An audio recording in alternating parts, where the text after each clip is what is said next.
connecting with people, engaging with them, and learning from each other is how we find our biggest rewards. As a people and as a nation, infrastructure development plays a pivotal role in our growth and development. Access to good road networks, highways, and bridges is crucial. But that's just one main ingredient in the recipe for achieving progress. It's about planning and foresight towards a sustainable and prosperous future.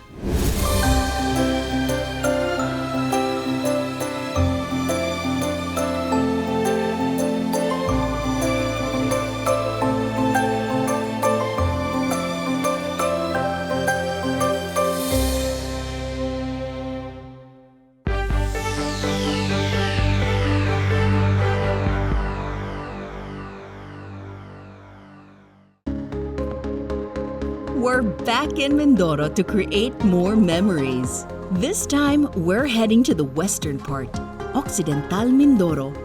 From Metro Manila, tourists may travel through the Skyway, South Luzon Expressway, and Star Tollway and ride a boat to this beautiful island. Experience Occimin!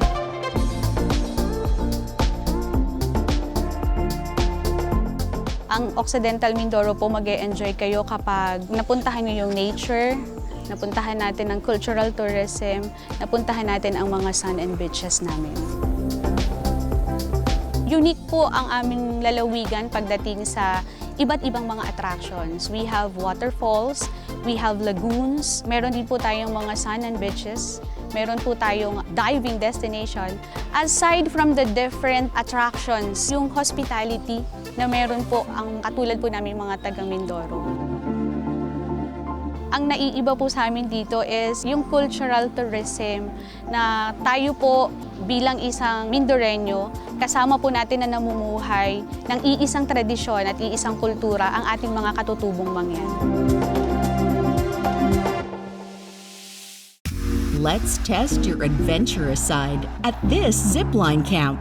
We are now in Sablayan Precinct Park, commonly known as Bundok Bayan or the Parola Park. This mountain park served as the setting of a historic watchtower built in 1861, which used to protect from the intruders who used to attack this area. The old cannon and the lighthouse could still be found here.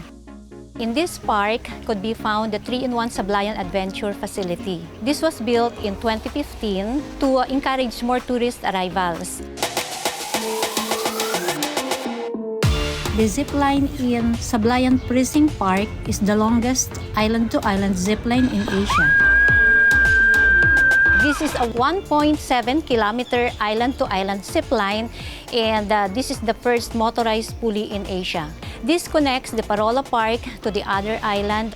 Upon arrival, the tourists register at the front desk at kinukuhanan sila ng blood pressure before they take the Sablayan 3-in-1 adventure. Nilalagyan ng harness before they come up to the tower. They can do wall climbing or rappelling for those who do not want to avail of the island-to-island zipline ride.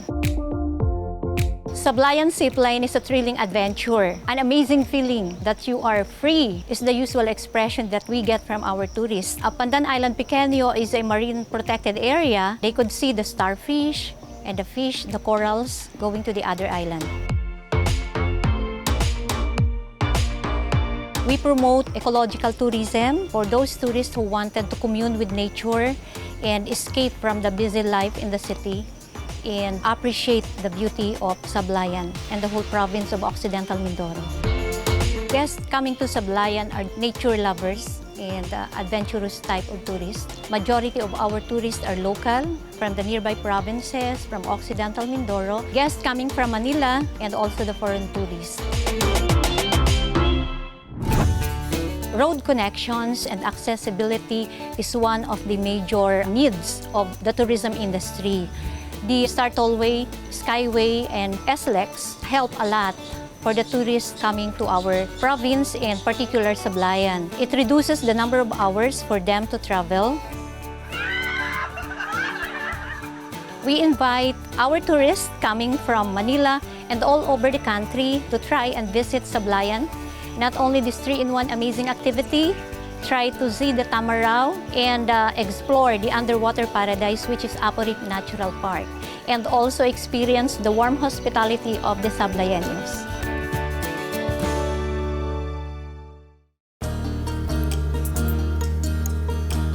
Relax on these floating cottages on this stunning paradise. Grace Island Resort is a private resort. This resort was initially built as a retreat area, but basically since the public nagustuhan na rin, so gradually we open it for everybody. It's Maldives of the South because San Jose is in the southern part of Occidental Mindoro, and Maldives kasi kasing kamukha daw kami ng nasa Maldives, basically kasi naka-floating. Grace Island Resort is unique kasi yung floating cottages niya po is not concrete. So yung materials niya is made sa mga bamboo, anahaw. Pinaka-main attraction ng Grace Island Resort is the place itself. Yung serenity, yung calmness ng place, at saka yung peace ng area. Currently, existing yung 6 na overnight cottages plus the day tour cottages. So yung floating cottages namin is provided lang yun ng mga portable toilets. Yung restroom, shower room nasa ground area. Pag nasa floating cottage ka at trip mo na mag-swimming, pwede ka na mag-dive directly from your cottage.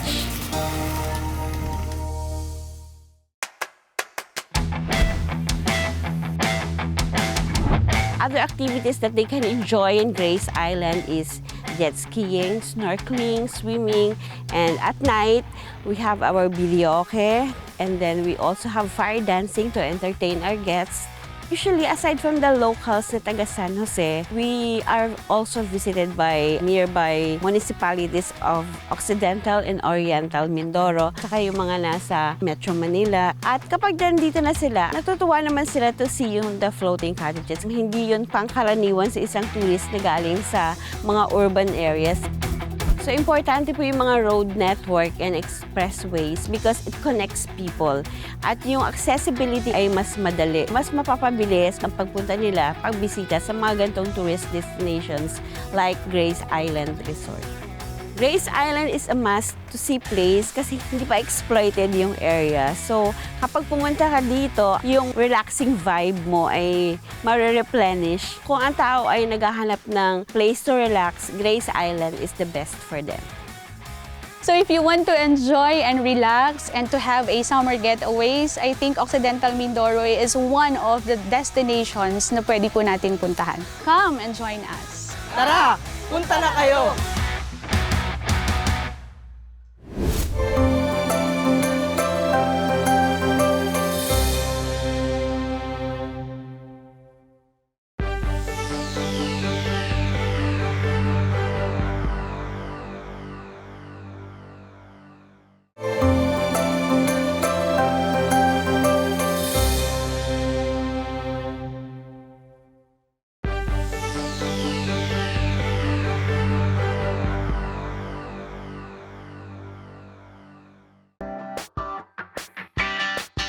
Gastronomy tourism developed a lot over the years. Actually, here in Mamburao, we have a lot of restaurants. The birth of Marus was very simple because I wanted to prove to everyone that there is tourism here. So I started with the food.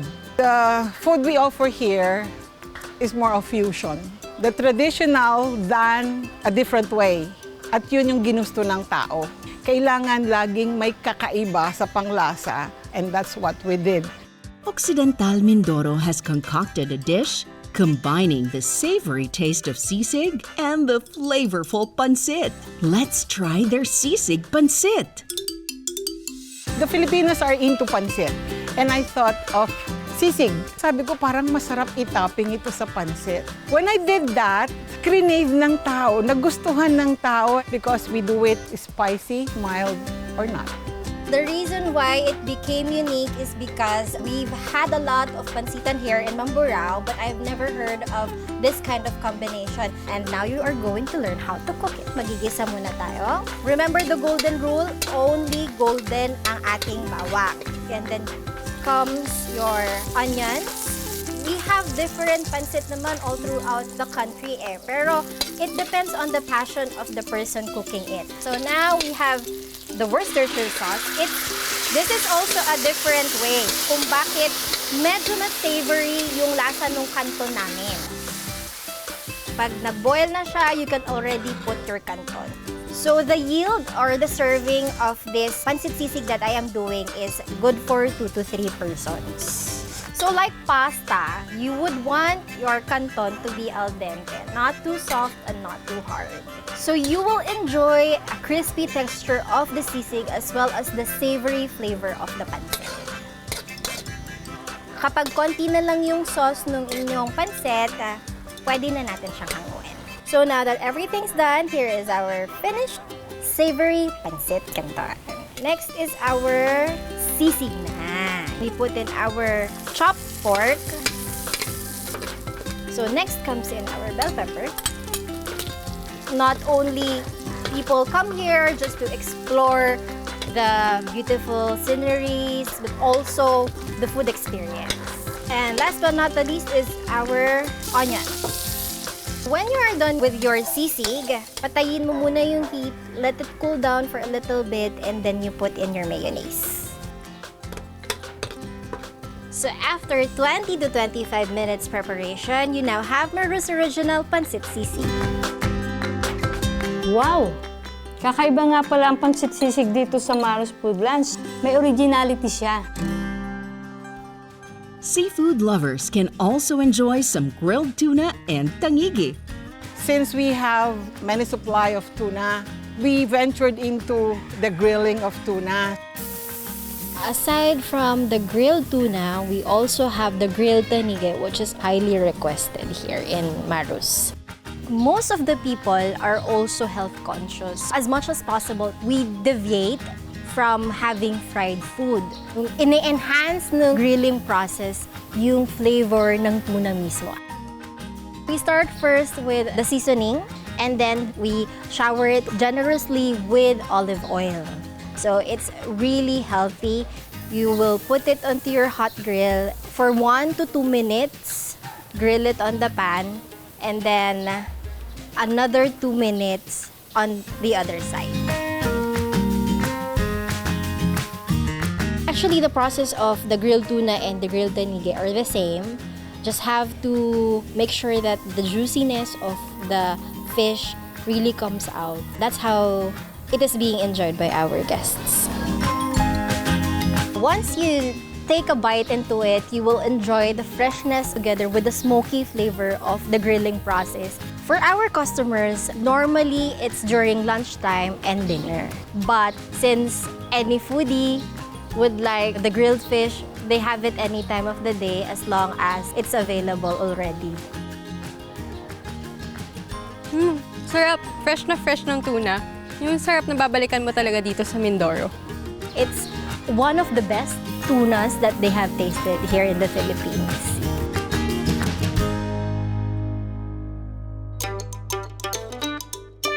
Occidental Mindoro puts a twist on our favorite adobo. This one comes with nicely cooked octopus. Another food tourism product that we have here in Mindoro is the adobong pugita. It's like the adobong pusit, yung freshness of the pugita, it also adds flavor to the adobo itself. This pugita doesn't have any ink. Rather, ang nagpapasarap sa kanya yung fresh gata niya at saka yung mga sauce. Like the normal adobo, we start with gisa. And then after that, pag okay na yung ating mga gisa-gisa, we put in the chopped pugita. And then after a while, palalambutin mo na siya ng konti. And then you put in your oyster sauce. May vinegar din siya. Don't forget your asin and your pepper to taste. And lastly, pag malambot na po yung pugita mo, you put in your gata. It really takes a very long time to prepare. You have to prepare it in the morning so you have it during lunchtime or for dinner time. Like any adobo, you partner it with something that's dry because it's already saucy so that there will be a contrast. Once you get the taste of it, it's really fresh, chewy, the taste that stays in your palate. aside from the locals that we also cater to tourists coming from Manila and also different parts of the world. Now that we have Skyway, we have the SLEX, the Star Tollway, ang bilis ng travel. The development of transportation has really done a very, very great impact to all the food businesses and all the tourism businesses here in Mindoro, especially that it is more accessible by road or by Roro, that people could get to explore the beauty of Mindoro. It is a way for us to be able to showcase to them what we have, what they could experience here, what they could enjoy, and especially for the economy itself, it also helps. If you're looking for a simple place, you can relax. You have the beach, have the mountains. This is the place to be. And then pagbalik nyo rito, may pagkaing kakaiba din, masarap. We call it adventure in your every bite. So, welcome to Mamburao, and we hope to see you. And I'm not just offering Maru's Food Lounge, I am offering the whole of Occidental Mindoro. It's a nice place to visit.